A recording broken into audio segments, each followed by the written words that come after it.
There's a statement where people say... He just lies about stuff. Well, take Trump seriously, but not literally. So he just lies about things all the time. Take Trump seriously. So you're saying he just lies. You accept he just lies literally. All the time. I don't know if you want to call it lying. I don't know if you want to call it, this is the playbook. This is the art of the deal. Of lying. This is negotiation. This kind of rhetoric usually survives unchallenged on American television. But notice what happens the moment a British journalist refuses to gloss over it or move on. That's what real accountability looks like. If you value that kind of pushback, support the channel by liking the video, subscribing, and turning on notifications so you don't miss future breakdowns. Let's go through the exchange together, and I'll share my own take once it's finished. The President of the United States, what he says, let's not listen. So you're saying he just lied. You accept he just lied. Have you seen him recently? Yeah, I have. And I think it's just a bit rich. And you think he's all right?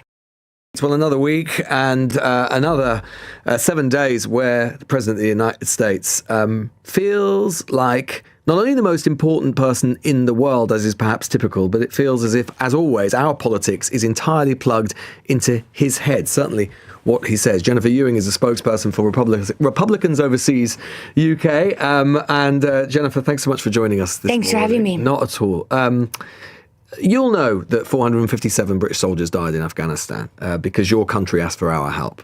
President Trump said that the UK and others stayed a little back, a little off the front lines. He's rode back from that and praised the British Army now, but he hasn't apologised for it. Do you understand how profoundly insulting that is to us and to the families of those who were maimed and killed for the United States? I do. I've lived in Great Britain for the last 20 years. I love this country. I'm a citizen here, and I'm very well aware of the sacrifices that the British families made during that time. And there's no excuse, quite frankly, for what he said. Now, you asked about an apology, and I was looking back, actually, over the last couple of days. How many times has President Trump come out and apologized for something? Well, actually, and I don't want to go back to 2016 and grabbed her by the you-know-what, right. But there was a direct apology for that. It's rare. It's very rare, is my point. And so, as you referenced the Truth Social that did come out, which was a huge relief. Clearly somebody had gotten in his ear and said, hey, I know you didn't specifically mention British troops in your comment. You said NATO. I think he was still on a big roll from Davos, and just slamming NATO. Again, no excuse. But it's not good enough, is it, for the fact that, so he never apologises. Well, that speaks to a deep arrogance. Yep. And that's not good enough. It's not good enough. And although he's rode back on British soldiers, he hasn't on NATO soldiers. And hundreds and hundreds of those, not least the Danes, who he's been attacking for the last few weeks, did exactly the same thing. No, you're right.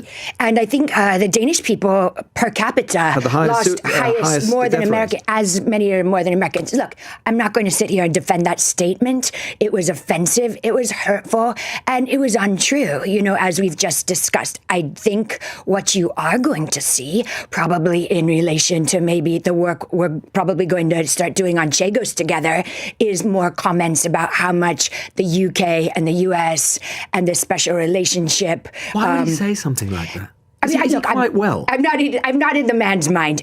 I don't know, but it's been going on for 10 years, right? He's been in the public. Well, he's been in the public eye for 5 decades. But so he does say these things. Does it embarrass there's no you? point. I mean, does it embarrass me? I didn't say it. No, but you're a Republican. Does it embarrass you? He's the leader of your party. Do I wish he didn't say it? Absolutely, I wish he didn't say it. But he did, and we can't take it back. Everybody, including our chairman of Republicans Overseas, I haven't seen one person come out and defend it. Have you? Well, no, but I should imagine not. What on earth would there That's to be what I mean. What on earth would there to be to defend? But I haven't seen Republicans condemning him for it. That's not true. I mean, I think if you look at the poll media tapes of myself or Greg Swenson, other sure, members but with respect, more senior figures in the Republican Party, Speaker Mike Johnson, perhaps, or maybe the Senate Majority Leader. Look, I don't think anyone's going to defend that statement, and because we all know it's not true, and this is I don't think that's it. Your country was booed the other night in this country. Do you understand how far and how fast America's reputation is falling? Yeah, you know what? I think what's going on between our two countries, and like I said, this is my adult home, I love this country, is tough love. I really think that, and this has been going on since the Munich Security Conference. Tough love. You know, I wouldn't want anyone to love me like that. No, but you know what tough love is? It's like, I think President Trump was elected on an America First agenda, right? So it's like, put your own oxygen mask on first. We need to look after the things in our country. We want Britain to do the same. We want France to do the same. We want Germany to do the same.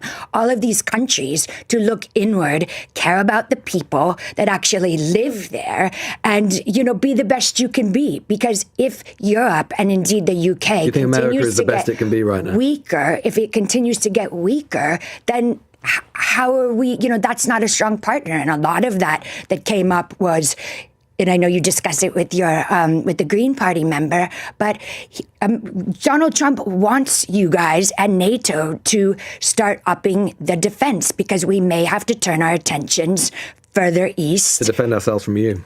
Well, what do you mean by that? Well, what I mean by that is that your country's been threatening to invade a European sovereign power. Oh, are we back on Greenland?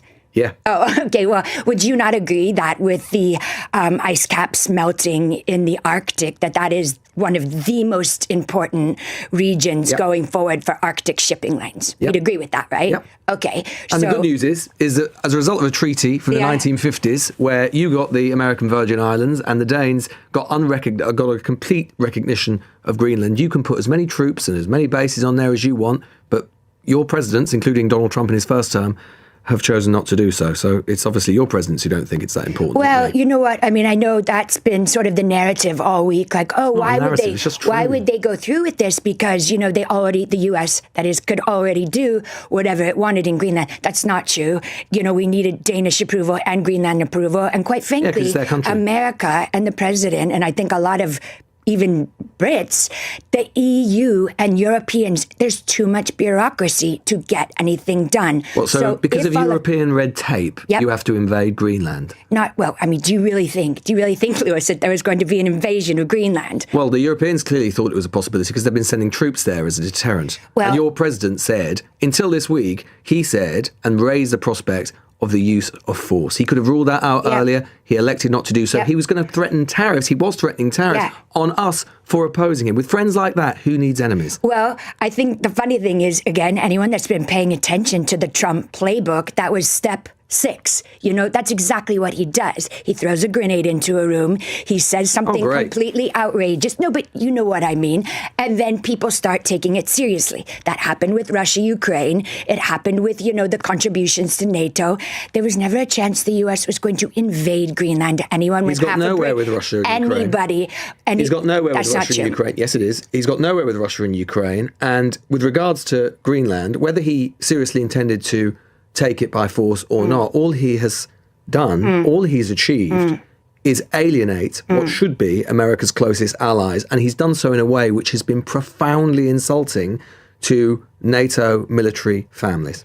Okay, again, we just touched on, you know, the NATO military family. There's no excuse for that. With regards to insulting people, Lewis, if the end result is that Britain gets stronger, that the EU gets stronger, is that not a better thing? Do you think NATO's stronger as a result of the foremost military component of that alliance threatening the use of force against other members of that alliance, given the entire point of NATO is the idea that our security interests are indivisible? Do you really think NATO can possibly be stronger having had him make those threats? 100%. And you know why? Because How? Okay, I'll tell you. Because what we've heard, whether it be from the left or the right, including your two guests, that Europe needs to stop being so dependent on the United States of America. And if that takes the Europeans getting a little pissed off. What kind of security alliance is it where members of the alliance threaten other members of that alliance? That's not alliance. That's not an alliance. That's enemies. I go back to tough love. Look, we do not like to see how the sausage is made with President Trump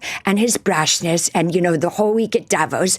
I know that the Europeans and the UK people, international people, were appalled. Oh my God, I can't believe he's using this language. But there's a whole nother group of people, and I can tell you because they've been coming up to me all week being like, I wish we had leaders like that who put our country first. Well, threaten to invade other people's countries with no regard to whatsoever for the views of those people. You know, we've got leaders like that in the world. They're called President Putin and President Xi. Well, and exactly. And a lot of what President Trump is trying to do, especially with Ukraine, especially with the Greenland situation, is keep China and Russia apart. We do not want them together. That has been a policy since the Nixon days. So going back to, you keep wanting to talk about Trump invading Greenland. That's just not a serious, consideration. That was never going to happen. It's part of his playbook. Just like we were not going to be tariffing all the EU. So we should just not believe what he says then. The President of the United States, what he says, let's not listen. There's a statement where people say he just lies about stuff. Well, take Trump seriously, but not literally. So he just lies about things all the time. Take Trump seriously. So you're saying he just lies. You accept he just lies literally. All the time. I don't know if you want to call it lying. I don't know if you want to call it, this is the playbook. This is the art of the deal. This is negotiation. But if I was somebody that lived in the UK or lived in Europe, I would be, rather than, getting into the minutia of what Trump said, I would be thinking, how can we make our countries better and safer for our citizens, just like the United States? One final question. Sure. America is supposed to be the land of the free and the home of the brave. I've just come back from Minnesota, as you know. Their ethnic minority US citizens are terrified to leave their own front door without identification papers. Is that the sort of country your proud President Trump has made? You know what? There's a huge issue right now with, you're talking about the ICE enforcement. And as you'll know, because you were just there, Minneapolis is what's called a sanctuary city. So the the local agents can decide not to cooperate with the federal agents. What's crazy about all this is President Obama, deported 1.8 million people with Tom Homan as his head of ICE. But ICE weren't doing things like this. And you know why? Because President Obama called the local politicians and said, keep your mouth shut and let the ICE do their job. ICE weren't doing what they've been doing now. Well, under President Obama. And that is because they weren't killing US citizens. Okay, and that's atrocious, and that was a tragedy. So I'm not going to gloss over that. But what I was going to say, your president is called a domestic terrorist. But Lewis, listen to me. In non-sanctuary cities, which you don't hear about in the news, as opposed to Miami, what happens is the local authorities say, you can go into our prisons and you can see who is here illegally. Because they're red states, and Trump doesn't use these troops against red states in the way that he's doing against blue states. Please, and I encourage your listeners and I encourage your audience, because this is a huge difference. The difference between sanctuary cities versus non-sanctuary cities. Do you agree with the president that Rennie Good? Slow motion. What he should have said, and again, he didn't deserve to be killed by this, that this was a messy situation. He should have said, messy. I had a gun. You can say that again. Why are these protests, who, by the way, are not all organic? Many of these people are either paid for or going there to protect illegal people. So and protect legal people, protect people in their community, protect US citizens. I know that. I saw it for myself there. There are US citizens who are terrified about leaving the house because of your president. They're Americans. They're being terrorized by their own government. Okay, well, let's go back to November 2024. President Trump was elected on two major issues. He didn't run on this. He didn't say he'd do this. Yes, he did. Yeah, he said he'd deport people. He didn't say he'd terrorize American citizens. He absolutely ran on this. And again, I will go back to, if the local communities would, rather than say, no, you can't have access to our jail, we will not cooperate with you, what choice does ICE have other than to go into the communities? Not to kill Americans. And that is a tragedy. That's their choice. And we've got it. But you know what? I think hopefully the lesson from this will be that these sanctuary cities will start cooperating with ICE. The American people, while they did not vote to kill Alex Bretti, did vote to control the border and control illegal immigration. Jennifer Ewing there, spokesperson for Republican Overseas UK. Really grateful for your time. This exchange makes one thing unmistakably clear. The entire MAGA defense structure collapses the moment it's subjected to real, uncompromising questioning. It survives only because it's usually protected by friendly platforms that never challenge it. That protection wasn't there this time. Louis Goodall pressed, followed through, and refused to let evasion stand. Now the real question is this: should journalism in the United States look more like this? Should interviewers actually interrogate claims instead of amplifying them? I'm curious what you think. Share your thoughts below. And if you found this valuable, engage with the video and stay tuned for more.